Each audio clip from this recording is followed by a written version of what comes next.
por aquellos que no temen a Dios. Si temes a Dios, vas a querer ser perfecto en el sentido de Dios. Quiero hacer lo que es correcto. Quiero hacer lo que es justo. ¿Recuerdan el día que alguien, bueno, le voy a decir cómo fue la cosa? Estaba haciendo un depósito en el banco y deposité una cantidad de dinero, digamos unos $1000 creo que eran. Y en esa ocasión me dio con revisar el depósito. Y para mi curiosidad, cuando miro, la cajera había escrito en lugar de $1000, $2000. Eso era un depósito limpio. Ella lo estaba diciendo y lo estaba poniendo en esa cuenta. Yo pude haberme ido y esperar el tiempo que se tomara en descubrir ese error. Quizás lo podían descubrir en 3 días, pero también lo podrían descubrir en 3 semanas o en 6. ¿Quién sabe? Pasaría un año. Entonces yo podía haber puesto ese dinero en el banco, en una cuenta de ahorro, digamos, para que ganara intereses, o invertirlo hasta que lo pidieran, ¿no? Pero en ese momento yo sentí la convicción. ¿Quién es el que está hablando contigo? ¿Quién es el que está sentado? ¿Quién es el que está diciendo que camines por caminos rectos, que temas a Dios, que seas perfecto? Inmediatamente le dije: señorita, usted se equivocó. Y ella me dijo: ¿cómo? Digo: usted puso el doble. Y ella me dijo: oh, es que parecía... Yo no quería saber las razones, obviamente. Yo simplemente le dije: usted se equivocó. Y más vale que lo arregle por su propio ¿qué? Beneficio. Ellos lo saben. Cuando ellos se cometen un error de esa manera, su empleo está en juego. Pero quiero que usted solamente considere esto, porque es tan fácil uno pensar: ay, Dios me bendijo de esta manera, de ese error. Mira, la bendición tuya no puede ser la maldición de otro así porque sí, porque esa persona no lo hizo intencionalmente. Fue un error. Y los errores pasan. Errores que ocurren, que no son de mala intención, fue un descuido de ella. Mi bendición no puede ser una maldición para ella. Ahí no hubo mala intención, ni de hacer una cosa ni la otra. Simplemente fue que se equivocó. ¿Está conmigo? Y nosotros, y yo sé que a usted quizás le ha pasado esto, le han devuelto de más en el mercado, en la tienda, y usted ha sentido la convicción, ha podido agarrar los $20 y seguir andando, pero quizás da 7 pasos y dice: no, y regresa para atrás. Y ella: ¿qué pasó? Tenga los $20 que se equivocó. Quiero que entienda esto. De esa manera vivía Job. Abraham tuvo que aprender esto con los tratos que él tuvo con Dios. Pero Job, de alguna manera, como una esponja, él absorbió estas enseñanzas y él decidió vivir rectamente para con Dios. Él decidió guardar sus ojos. Si usted lee toda la historia de Job, es increíble cómo aquellos 3 amigos se sientan con él para decirle que: oye, Job, no importa, te mereces el castigo, te mereces la enfermedad. Y Job se mantuvo ahí fiel. Esa palabra que les leí anteriormente, donde dice que sus labios nunca pecaron. Piense en la situación cuando su propia esposa se desanima, se deprime de tal manera por las circunstancias en que este hombre había caído de la noche a la mañana, prácticamente, de estar en prosperidad, en salud, de ser un hombre rico, lleno de hijos y de hijas, quedarse sin nada. Prácticamente su esposa le dice: mira, maldice a tu Dios y acaba de morirte.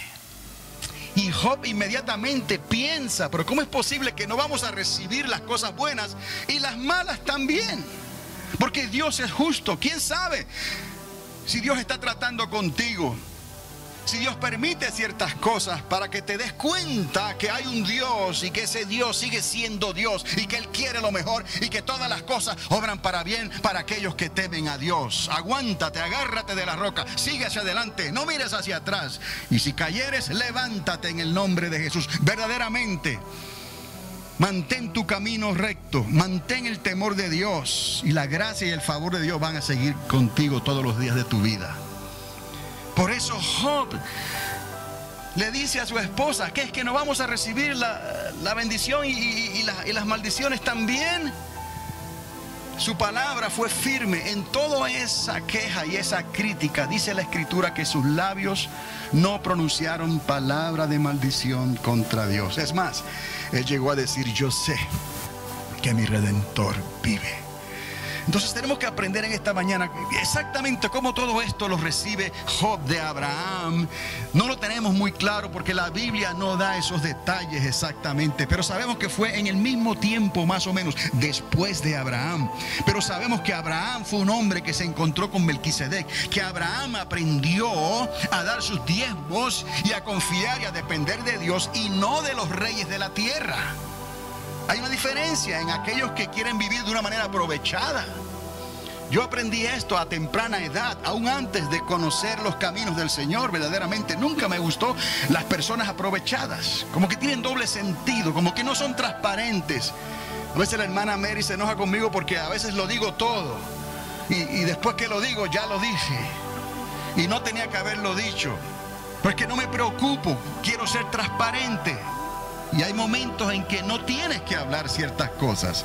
Esa transparencia tienes que reservártela para Dios y para ti, para tu esposa, para tu familia, para tu prójimo, para tu iglesia, para lo que sea. Eso me ha costado. He tenido que disciplinarme y aprender. Estas cosas se pueden aprender por el Espíritu de Dios. Abraham aprendió estas cosas teniendo tratos con Dios y posiblemente de lo que Abraham recibe de los hijos de Noé. Porque si usted sigue la historia, Abraham y los hijos de Noé estuvieron vivos en el mismo tiempo y pudieron compartir y pudieron hablar. Tenemos una conexión hasta los días del diluvio. Y pensamos que ahí se acaba todo y Dios hace borrón y cuenta nueva. En cierta forma Dios lo hace. Pero Noé halló gracia ante los ojos de Dios. Noé aprendió ciertas cosas. Aprendió a hacer los sacrificios correctos. Aprendió a confiar y a temer en Dios. Aprendió a hacer justicia. Y de alguna manera esa justicia, ese caminar de Dios, de lo que Dios quiere del hombre, de la raza humana, de su descendencia, ese sentir siguió la línea de Noé. Y de Noé a sus hijos por Set. Y por Set le llega a Abraham. Y de Abraham le llega a Job. Y de Job le llega a los patriarcas que siguieron después y hasta nosotros en los días de hoy. Cristo viene y establece el fundamento y le da la oficialidad a todo eso que Dios trajo por boca de profetas y experiencias en seres humanos que estaban expuestos al pecado y que necesitaban arrepentirse y conocer y encontrar los caminos de Dios. Y a la larga hay un solo camino, y ese camino es sencillo. Ese camino es claro, ese camino lleva a la vida eterna, ese camino lleva a la verdad, ese camino lleva a la justicia de Dios. Cuando vemos entonces el caminar de Jonás, vemos el caminar, de Noé, vemos el caminar pensamos en Jonás y pensamos que tenía un caminar un poco chueco, ¿no? Pero Dios lo pudo alcanzar y al final aún Jonás obedeció y se rindió a Dios. Ahí está el secreto. Unos más tarde que otros, pero si tú temes a Dios y te dejas rendir por Dios, te rindes a Dios, Dios va a lograr sus propósitos en tu vida. El caminar de Noé fue recto, el caminar de Abraham fue recto, el caminar de Job fue recto hasta los días de hoy. Así los patriarcas. Llegó Jesús y Él lo dijo: yo soy el camino, la verdad y la vida, y nadie puede entrar al reino de los cielos si no es por mí. Entonces vemos aquí el Espíritu Santo operando en la vida de estas personas, aún en tiempos muy lejanos a nuestra historia. Perfecto y recto. Ese era Job, temeroso de Dios y apartado del mal. Conecte usted, el temor de Dios te lleva a la perfección y el apartarte del mal te lleva a caminar en caminos derechos, en sendas derechas. ¿Estamos? Tan sencillo que cualquiera que le da oído a lo que el Espíritu Santo te quiere decir, tú lo puedes entender.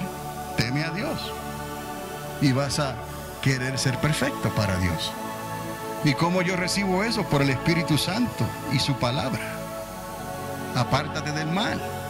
Tú sabes, tienes una conciencia, conoces a los amigos y a las personas que no te convienen. Hay vicios allá afuera que quieren arrastrarte a tu pasado. Tú sabes, no lo hagas, apártate del mal. Dice la palabra, el sabio ve venir el mal y discierne y se sale, se echa a un lado. Entonces tú haces lo mismo. Yo recuerdo las veces cuando yo regresaba a mi tierra, en los primeros años de mi conversión, mis amigos estaban ahí y lo primero que ellos hacían, y yo sé que en realidad no era con mala intención porque ya los conocía, pero estaban sinceramente equivocados y su primera intención era volver a las mismas andadas en que andábamos antes. Y ellos no entendían el cambio y la transformación que está pasando sobre una persona que quiere el temor de Dios y quiere buscar la perfección y quiere andar por caminos rectos. Y yo no entendía esas cosas tan claramente. Quizás tú en esta mañana, quizás todavía no lo entiendes tan claramente, pero no es tan difícil. Que tus pasos vayan en la dirección correcta. Evita las personas, aunque sean tus amigos, que te pueden ser ocasión de tropezar. Yo me di cuenta en ese entonces y les dije, al principio ellos pedían una cerveza y yo pedía un vaso de leche. Es como decir, ellos pedían un tequila o una margarita y yo pedía un refresco de piña, una piña colada sin licor. Pero ahí estábamos, ellos no podían entender, sentados en una mesa como antes en los días de ayer, ¿no? Hablando, pero no podían entender qué me hacía a mí buscar un camino diferente y un temor diferente que ellos no entendían. ¿Me explico?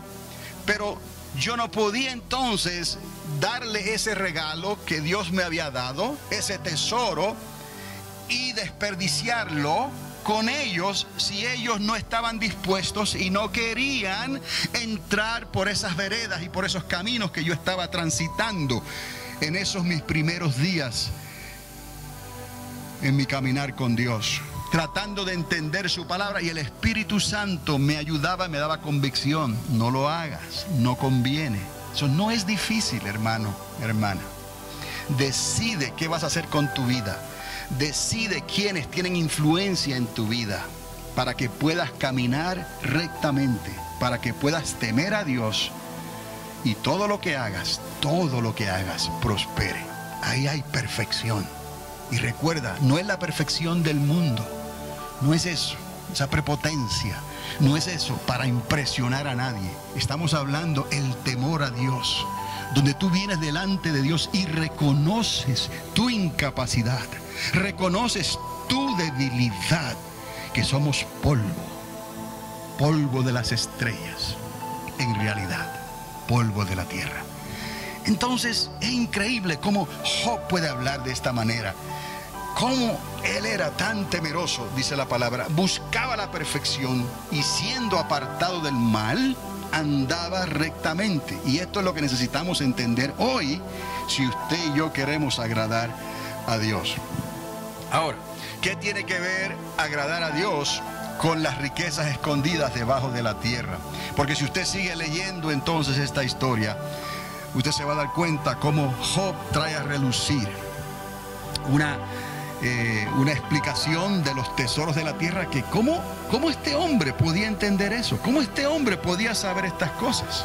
Entender esto nada más es extraordinario.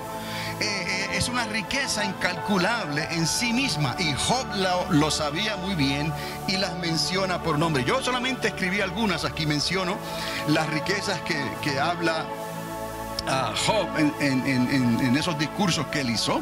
Y recuerde, en el capítulo 28, quien está hablando es Job. Eso se puede tomar una nota por ahí. Quien está hablando en el capítulo 28 es Job. Él está hablando. Y él explica y él habla sobre las riquezas de la plata. Él habla sobre las riquezas del oro. Él habla sobre las riquezas del hierro, sobre las riquezas del cobre, el zafiro. Y más adelante menciona diamantes, menciona piedras preciosas, alhajas, las riquezas del polvo del oro. Él menciona todas estas cosas. ¿Y dónde estas cosas se encuentran? Debajo de la tierra. ¿Y cómo se forman los depósitos? ¿Y cómo se forman los diamantes? ¿Y cómo se forma la plata, el hierro, el cobre, el oro? ¿Cómo se forman esas cosas? Y lo que hay en el corazón de la tierra, Él lo sabe y dice: hay fuego que arde en el centro de la tierra, en las profundidades de la tierra. Y todo esto Él lo hace porque Él quiere comparar estas cosas con lo que Dios quiere y demanda de nosotros. ¿Qué es lo que Dios quiere que busquemos? ¿Dónde lo busquemos y dónde lo vamos a encontrar? Que ninguna de estas riquezas y de estos conocimientos vale más que lo que Dios quiere que tú encuentres respecto a la sabiduría, al conocimiento y a la voluntad y a los propósitos de Dios. Eso es lo que Dios quiere de nosotros, porque en eso hay vida. Y no es una vida temporera, estamos hablando de una vida eterna. En eso hay eternidad. Estas cosas son valiosas, todas ellas, pero son perecederas. Estas cosas, sus días están limitados y contados. Dios hará cielos nuevos y tierra nueva, y todas estas cosas se fundirán y desaparecerán. Pero el que conoce a Jehová permanecerá para siempre. Aquí Dios nos quiere enseñar a nosotros qué es lo que verdaderamente tiene precio delante de Él. Y Job compara la plata, el oro, el hierro, el cobre, el zafiro, los diamantes, el polvo de oro, aún el conocimiento de saber lo que hay en el corazón de la tierra. ¿Con qué? Ahí entramos al capítulo 28 de Job. Y ahí se presenta el mismo argumento. Obviamente no leímos todo el capítulo 1, pero si usted lo lee se da cuenta. Se presenta el mismo argumento que respondería a alguien que anda rodeando la tierra en busca de algo. ¿Pero qué? Es la pregunta. ¿Estás buscando algo, pero qué? Algo así como: ¿de dónde vienes y hacia dónde vas? ¿Hacia dónde te diriges? ¿Buscando qué? Es algo que quizás no está muy claro cómo se aparece este personaje, que era un personaje preferido en la creación, cayó de la gracia y del favor de Dios y ahora aparece merodeando y andando por la tierra. ¿Buscando qué? Y Dios tiene una respuesta a lo que el hombre necesita buscar. Lucifer cayó de su posición y se le cambia el nombre a Satanás, enemigo de Dios, enemigo de la justicia de Dios. Pero perdió la oportunidad porque él tenía las piedras preciosas, él tenía el oro, él tenía la plata, él tenía los diamantes, los zafiros, el rubí, él se paseaba entre ellos. Mas sin embargo, rebelión fue hallada en su corazón, pecado fue hallado en su corazón, porque se enalteció y quiso ser como Dios y por encima de Dios. Y ahora lo encontramos merodeando la tierra. Y hay una reunión de los hijos de Dios, ángeles, y entre ellos aparece Satanás. ¿De dónde? ¿Qué buscas? En realidad, ya no había otra oportunidad, ni para él, ni para los ángeles caídos, pero para el hombre había esperanza. Y aquí quizás esa era la agenda de la reunión, de lo que estaban hablando. Y de ahí entonces Dios utiliza en forma de ilustración, tal vez para enseñarle al hombre algo, la manera en que él le pregunta a Satanás, ¿de dónde vienes? Como decir, ¿y para dónde vas? ¿Qué buscas? Y el diablo le dice de merodear y de andar por la tierra. Ahora, cuando usted lee el capítulo 28, es como si Job estuviera tratando de hacernos ver a nosotros, ¿qué es? ¿De qué estás hablando? ¿Qué es lo que busco? ¿Para qué? ¿De dónde vengo? ¿Hacia dónde voy? ¿Cuál es mi propósito en la vida? Y esas preguntas llegan a una respuesta. Hay una respuesta para esas preguntas, pero antes de que esa respuesta llegue, Job tiene que pasar por el proceso de comparar las riquezas de la tierra y del universo, y aún del conocimiento de lo que está dentro de la tierra, para poder decir, todas estas cosas no se comparan a lo que Dios quiere que yo encuentre, a lo que Dios me quiere dar. Y me quiere mostrar dónde están los secretos de Dios, dónde está la sabiduría y la inteligencia de Dios. Y ahí el diálogo lo lleva a explicarnos a nosotros cuán importante es conocer a Dios verdaderamente y creerle y guardarnos y temer a Dios para ser perfectos y apartarnos de todo mal, para que nuestros caminos sean rectos. Y Dios le hace la pregunta a Satanás en Job 1:7 para traer a relucir más adelante la gran verdad enseñada en el capítulo 28. Y el secreto estaría en lo que Dios le dijo a Job. Fue Dios el que le dijo a Job: varón perfecto y recto, temeroso de Dios y apartado del mal. Es increíble cómo Dios compara esto. ¿Se acuerdan ese paralelismo? Ese juego de palabras, esos dos vagones caminando por el mismo riel, por la misma vía. Tienen que ver una cosa con la otra. Lo más